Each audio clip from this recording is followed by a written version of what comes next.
Assalamualaikum warahmatullahi wabarakatuh. Baik pemirsa, pada kesempatan ini kita akan berikan tutorial bagaimana cara penebangan bahan kayu ya, penebangan kayu bahan plywood dengan aman dan benar ya.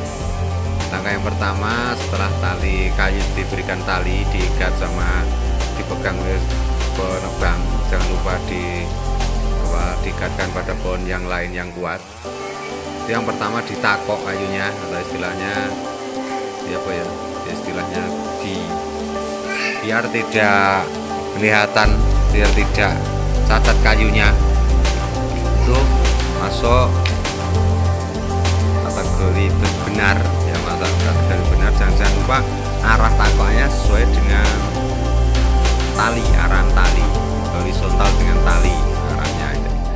Nah, setelah itu takoknya dihilangkan biar tidak istilahnya menjadikan rintangan. Setelah itu ditekan talinya tadi, ditarik, dikencangkan, kemudian ada tampi kayunya yang bisa dihilangkan. Kemudian setelah ditarik kencang, persiapan yang narik sudah oke, barulah usah hati-hati dibalas dengan sensor, dibalas lawannya dari takok tadi. Bagaimana, kita saksikan bersama apakah merusak tanaman yang lain atau tidak. Coba, hebat, tidak apa-apa, yang lain aman.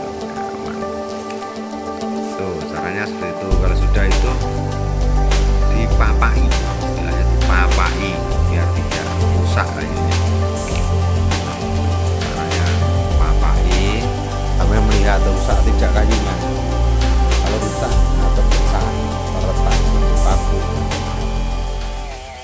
dipaku pakai paku kayu, bukan paku besi. Kayu biasanya berasal dari plastik bahannya tuh ya. Kalau retak dipaku. Kemudian salah satu temannya itu mungkin membantu tuh memberikan. Nah, seperti itu kan rusak sedikit, biar masuk pada rotari pabrik plywood itu dikasih kayu nanti. Kemudian tidak usah terlalu tergesa-gesa karena keselamatan yang penting ya. Kalau penebang pohon kayu itu, keselamatan itu lebih penting daripada segalanya. Kayunya kalau bisa ya aman, sebagai produk ya tidak terjadi kesalahan dalam pengukuran maupun dalam pemotongan, tidak rusak, dan tidaklah kalian jangan terlalu membiasakan itu istilahnya bahasa Jawa ini sembrono. Kalau sembrono itu nanti akibatnya menanggung beban pada si pengesup atau pengepul kayunya. Itu biasanya menjadikan kerugian tuh ya. Caranya bagaimana makunya? Seperti itu, coba kita saksikan bersama. Nah, itu pegang separuh paku, kemudian yang sobek tadi kita bawa pukul, berasal dari kayu, jangan dari besi. Kalau besi nanti pakunya rusak. Diukur dengan ukuran panjang 260 karena diameternya lebih dari 25 cm. Kalau diameternya itu kurang dari 25 cm buat apa? Nah, itu buat pendekan. Bahan pendekan ukurannya itu ya sebagai bahan plywood semua.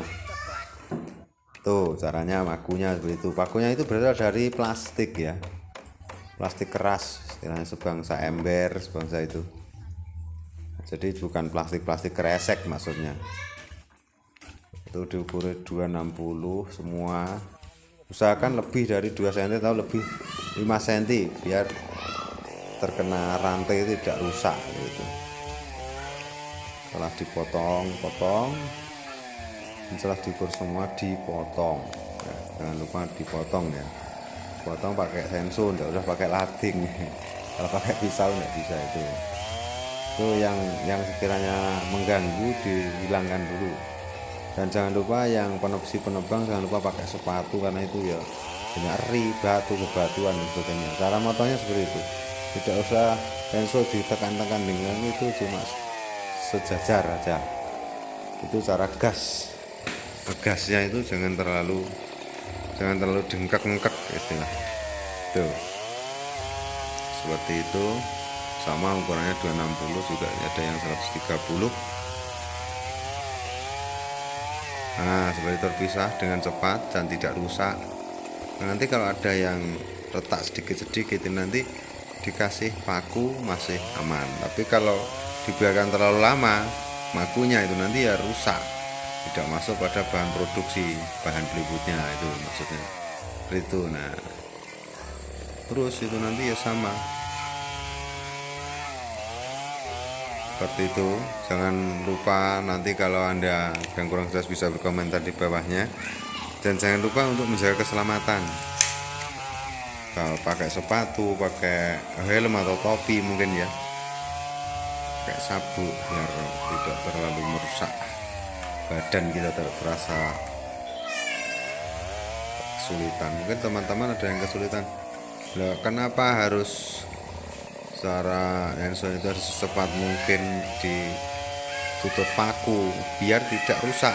Kebanyakan kalau pakunya itu paku kayunya tidak dikasih paku kayu, itu nanti rusak teman-teman. Banyak yang rugi itu, para pengepul itu rugi karena alasannya tidak masuk pada produksi.